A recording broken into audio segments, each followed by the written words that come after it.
Bismillah, alhamdulillah, wassalatu wassalamu ala rasulillah wa ba'du. Mengenai masalah udur bil jahl, para ulama itu sepakat bahwa orang nggak tahu itu memang bebas hukum. Tapi syaratnya nggak tahu itu adalah yang pertama, dia tidak punya akses untuk mengetahui yang benar, satu. Yang kedua, dia baru masuk Islam dan belum sempat belajar, dua. Yang ketiga, dia hidup di zaman ketika nggak ada ulama. Itu yang ketiga. Yang keempat, kriteria jahil yang bisa ditolerir atau bisa dimaafkan atau menjadi udur itu adalah ketika jahil tersebut adalah merupakan ya ketidaktahuan yang disebabkan oleh apa namanya, mungkin barangkali masalahnya seperti masalah-masalah yang memang terlalu sulit ya, sehingga mungkin orang susah untuk memahaminya seperti itu. Jadi kalau kriteria jahilnya seperti itu, berarti dimaafkan kalau dia memang jahil. Melakukan kekufuran, iya, walaupun melakukan kekufuran sekalipun tetap dimaafkan, ya, seperti itu. Lah bukankah ya kalau melakukan kekafiran pasti kafir? Enggak. Lihat dulu ada penghalangnya enggak. Tetap ya kata Ibnu Taimiyah, takfir itu adalah hukum syar'i. Takfir itu adalah merupakan hukum syar'i. Untuk pelaksanaannya tetap harus dilihat dulu, memenuhi syarat atau tidak. Ada penghalang atau tidak. Ada sebabnya atau tidak. Kalau enggak bisa divonis. Walaupun orangnya melakukan hal yang mungkin barangkali di mata kita kekafiran. Walaupun itu kemungkaran, ya, tapi kita tidak boleh memvonisnya kafir dikarenakan itu harus melakukan penelitian terlebih dahulu. Kata Imam Asy-Syaukani, hal ini dibuktikan ada beberapa hadis. Orang melakukan kekafiran tapi nggak kafir, itu dia. Yaitu yang pertama, Lallahu asaddu farhan bitaubati abdihi. Sungguh Allah itu sangat bahagia sekali melihat hambanya itu taubat. Melebihi seorang laki-laki yang ya kehilangan bekalnya di padang pasir, putus asa, duduk pasrah di bawah pohon, bekalnya balik. Saking senangnya dia mengucapkan Allahumma anta abdi wa ana rabbuk. Ya Allah, engkau hambaku, aku Tuhanmu. Ini kata-kata kafir ini. Tapi kok nggak dikafirkan? Itu kata Imam Syaukani. Ini bukti bahwa nggak semua yang melakukan kekafiran otomatis kafir. Ya, kalau orangnya itu nggak sadar model begini, saking senengnya kebangetan, ternyata nggak bisa divonis kafir. Begitu kata Imam Asy-Syaukani. Yang kedua, kata Ibnu Taimiyah, seperti hadis yang sangat terkenal. Dulu di zaman dulu kata Rasulullah ada seorang laki-laki asrafa ala nafsih. Dia ngisi hidupnya dengan dosa dan maksiat nonstop. Sehingga ketika dia mau mati, maka dia sudah hendak mati, ya. Maka pada waktu itu dia berpesan kepada anaknya, nanti kalau aku mati, tolong engkau bakar aku, lalu kemudian hingga aku jadi abu, lalu kemudian kalau ada angin kencang, maka tebarkanlah. Karena aku takut kalau nanti berjumpa dengan Allah, aku dibangkitkan lagi, maka aku nggak bisa bertanggung jawab atas dosa yang kulakukan, gitu ya. Nah, akhirnya dilakukan. Nah, kata Rasulullah pada hari kiamat nanti Allah bertanya, wahai hambaku, ngapain kemarin minta dibakar-bakar terus disebar-sebar? Ya Allah, takut padamu ya Allah. Karena aku itu yakin, aku tuh mesti celaka karena dosaku udah kebangetan numpuknya. Dan aku berpikir, kalau seandainya aku itu udah kecil-kecil remuk begitu ya, Allah kira-kira bakal mampu nggak ya bangkitkan saya? Siapa tahu nggak mampu, akhirnya saya nggak ketemu engkau. Maka Allah Subhanahu wa taala memaafkan dan memasukkannya ke surga, mengampuninya malahan. Ya ini jadi dalil. Loh, ternyata orang tersebut pertama, dia itu ragu terhadap kekuasaan Allah. Itu kafir itu, jelas. Yang kedua, dia berpikir bahwa Allah tidak sanggup membangkitkannya kalau dia sudah remuk begitu. Menurut pikiran dia. Ternyata dua-duanya mentah semuanya karena Allah membangkitkannya. Nah, yang unik kenapa Allah memaafkan ya? Padahal orang ini kan pikirannya begitu. Itu kata Ibnu Taimiyah, ya. Orang tersebut dimaafkan oleh Allah karena dia ada rasa takutnya kepada Allah. Adapun perbuatan dia yang salah itu, ya, yang nggak benar itu, ya, maka itu tidak berkonsekuensi kafir karena dilakukannya benar-benar karena kejahilan. Karena kejahilan. Ini dalil yang kedua yang kata Ibnu Taimiyah, ini dalil bahwasanya orang bodoh nggak boleh divonis kafir itu ya begini nih. Salah satunya. Nah, kemudian ada lagi hadis-hadis yang lain juga yang mendukung hal ini yang dibawakan oleh Ibnu Taimiyah seperti yang dikutip oleh As-Su'aibi dalam Manhaju Syekhul Islam Ibnu Taimiyah fi mas'alati takfir. Beliau banyak menjelaskan seputar ini nih, masalah udur-udurnya yang dibawakan oleh Ibnu Taimiyah apa saja begitu. Jadi intinya berangkat dari situlah udur ini akan tetap berlaku. Cuma kapan kita berlakukannya? Udur jahil, jahil baru dianggap udur itu apabila ya di sebuah negeri itu nggak ada ilmu. Kan jahil lawannya ilmu ya. Di mana ilmu menguat, maka udur jahil makin kecil, makin nggak berlaku. Ilmu makin lengkap, udur jahil nggak berlaku. Orang melakukan kekafiran di tengah-tengah masyarakat ahli tauhid yang ngerti tauhid, mendakwahkan tauhid, klaim tidak tahunya tidak diterima, nggak dibenarkan secara syar'i. Seperti itu. Kalaupun diterima nanti harus alasan-alasan yang sifatnya sangat privasi begitu ya.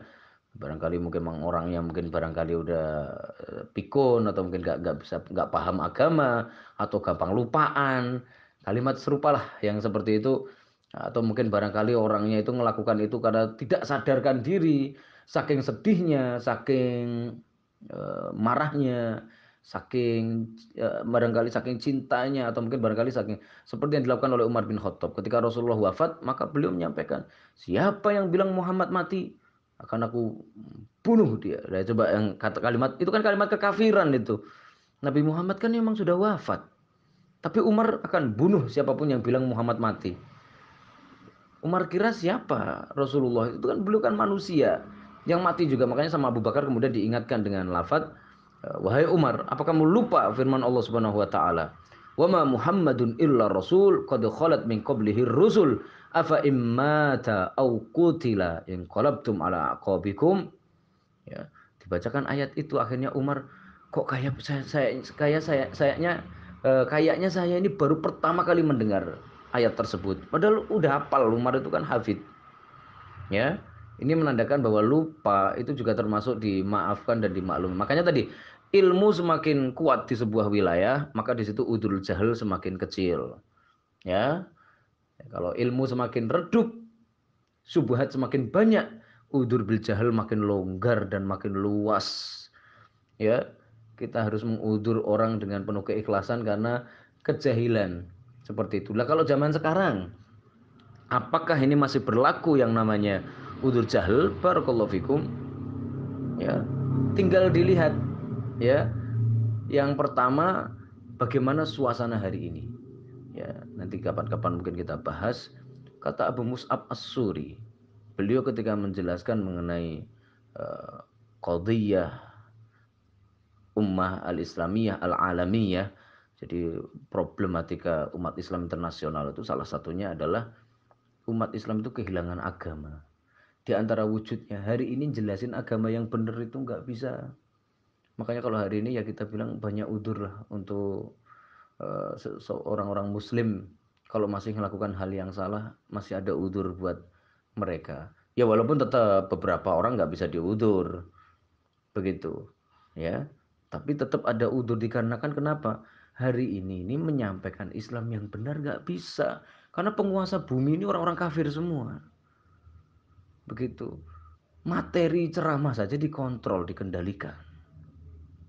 Gimana mau menyampaikan kebenaran kalau begitu modelnya?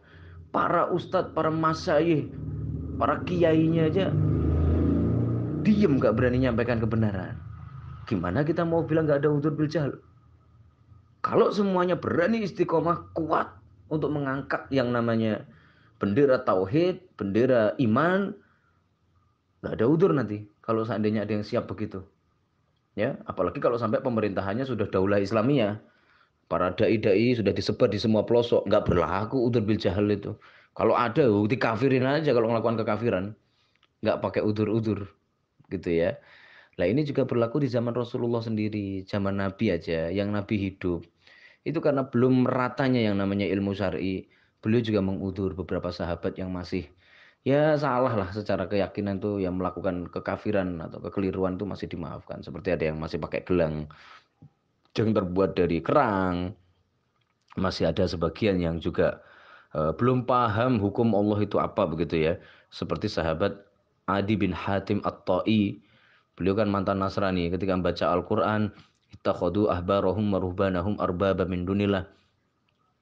Orang-orang Nasrani itu menjadikan para pendeta mereka sebagai Tuhan. Maka Adi bin Hatim menyampaikan, wahai Rasulullah, di agama saya nggak ada yang dulu itu begitu-gitu. Mana ada kita nyembah pendeta? Rasul menjelaskan, bukankah kalau pendeta kalian menghalalkan apa yang diharamkan Allah kalian ikuti? Bukankah kalau pendeta kalian itu mengharamkan apa yang Allah halalkan kalian juga ikuti? Iya, kalau itu iya. Nah itu ibadah, begitu ya. Itu namanya menjadikan mereka Tuhan, itu yang begitu kata Rasulullah. Adi bin Hatim aja nggak paham. Ya wajar, beliau kan memang masuk Islamnya agak telat kan, Adi bin Hatim At-Ta'i ini, gitu. Ini artinya apa? Eh, ya Islam ini butuh pemerataan ilmunya. Apalagi antum nanti perhatikan dalam bab ikhtilaf ya, dalam kitab fikih-fikih ikhtilaf itu disebutkan, ya Allah, beberapa sahabat pun masih ada loh yang menghalalkan mut'ah. Seperti yang disampaikan oleh Ibnu Abbas dan Mujahid.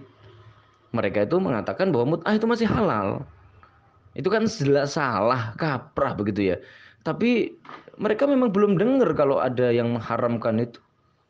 Seperti itu. Nah, itu alasan mereka. Ya, dan lain sebagainya. Zaman Nabi saja hal-hal semacam itu menghalalkan apa yang diharamkan Allah kan kufur ya. Kita sepakat itu hukumnya kafir. Tapi ternyata yang seperti itu. Maka bagaimana kira-kira dengan zaman sekarang? Tadi sudah seperti apa effort atau usaha yang kita lakukan? Kalau usaha kita mendakwai umat sudah menjangkau semua lini, semua tempat, semua masjid, berarti kita akan memvonis kafir siapapun orang yang melakukan kekafiran tanpa ampun dan tanpa kasihan. Tadi kecuali kalau ada alasan-alasan yang sangat privasi seperti tadi aja yang kita mungkin masih memaafkan. Tapi secara umum nggak ada jahil-jahilan. Tapi kalau ternyata dakwah kita aja itu masih memble, ya dakwah kita saja itu masih lemah, kita jangan pernah bilang nggak ada udur. Kalau kita bilang nggak ada udur berarti kita ikut aliran Mu'tazilah, karena orang yang punya pikiran lah walaupun nggak ada dakwah apa nggak mikir, nah kalau sudah masuk bab apa nggak mikir ini aliran Mu'tazilah. Kalau seandainya kita paksakan, ya yes, pokoknya nggak ada udur kan masalahnya jelas. Masuknya aliran Khawarij. Jadi begitu. Makanya kita hati-hati. Nggak memberi udur itu lihat-lihat dulu. Kalau suasana begini kok nggak ngasih udur, kemungkinan pertama Mu'tazilah. Karena pasti dalam eh, otaknya orang Mu'tazilah itu begini. Walaupun zaman begini, tapi kan orang punya otak. Kenapa nggak mikir yang benar mana? Islam itu bukan mikir masalahnya. Islam itu diajarin yang benar mana pakai standar benar salah. Sehingga orang zaman sekarang pun nggak bisa kita bilang tidak apa namanya nggak ada udzur syar'i dan lain sebagainya, nggak ada lah. Ya kalimat seperti itu nggak benar. Nanti kalimat seperti itu cocoknya adalah kalimatnya Mu'tazilah yang memang berpikir bahwa otak itu adalah inti syariat begitu ya. Nah, adapun kalau seandainya nggak peduli orang kayak zaman sekarang kayak kafir kafir aja begitu. Berarti ini aliran Khawarij yang mengabaikan udur karena di agama Khawarij itu nggak ada udur dari yang namanya apa? Jadi yang namanya takfir. Nah, adapun Ahlussunnah wal Jamaah memilah-milah sehati-hati mungkin. Kata Imam Asy-Syaukani, lebih baik kamu itu ya menganggap orang kafir itu masih muslim daripada kamu mengkafirkan orang muslim. Gitu ya. Karena kalau kamu salah ngeluarin orang dari Islam, itu salah balik ke kamu. Gitu. Adapun kalau kamu keliru nganggap orang kafir itu masih muslim karena hati-hati itu tidak dosa bagimu. Itu kata Imam Asy-Syaukani dalam Nailul Autor. Ya, berangkat dari situlah maka kita semuanya berusaha sebisa mungkin mencontoh dan mengikuti Ahlus Sunnah. Proporsional, objektif, dan juga realistis. Jangan sampai kita ini dalam persoalan seperti ini gegabah, emosional, ya, bahkan cenderung mungkin ya fanatis atau fanatik atau mungkin barangkali kita cenderung gulu dalam hal seperti ini. Wallahu a'lam bishawab. Barakallahu fikum. جرحها فينا وذكراه تناغينا ألا أين الميامين